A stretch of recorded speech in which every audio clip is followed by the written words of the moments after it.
வெற்றிவேல் முருகனுக்கு அரோகரா. நான் சிறுவாபுரி கோயில் 6 வாரம் தொடர்ந்து போயிட்டு வந்து வீட்லேயும் விளக்கு போட்டேன். நான் என்ன வேண்டுதலுக்காக போயிட்டு வந்தேனோ அது நல்லபடியாக நடத்தி கொடுத்தாரு.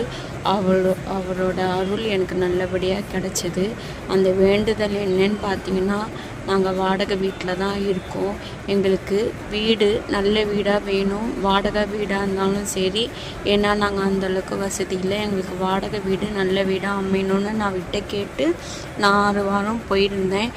நான் நினச்ச மாதிரியே எனக்கு வீடு அமைச்சு கொடுத்தாரு. 6 வாரம் சிறுவாபுரி கோயிலில் போய் விளக்கு போட்டு நாங்கள் விடிய காலையிலேயே போயிடுவோம். விளக்கு போட்டு என்னோடய வேண்டலை நிறைவேற்றி கொடுத்தாரு.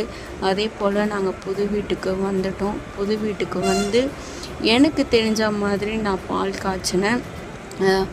பால் பிரசாதம், அப்புறம் நெய்வேத்தியம் எல்லாம் வச்சு புது வீட்டுக்கு தேவையான அனைத்து விஷயங்களும் வச்சு நான் பால் காய்ச்சினேன். பாலும் நல்லபடியாக காய்ச்சி பொங்கி வந்தது. இதனோட பலனை பார்த்திங்கன்னா, எனக்கு சிறுவாபுரி கோயில் போய் தான் எனக்கு இந்த வீடு கிடச்சிது. வாடகை வீடாக இருந்தாலும் நல்ல வீடாக இருக்குது. எனக்கு மனசுக்கு ரொம்ப திருப்தியாக இருக்குது. எல்லா புகழும் என்னுடைய முருகனுக்கே சேரும். வெற்றிவேல் முருகனுக்கு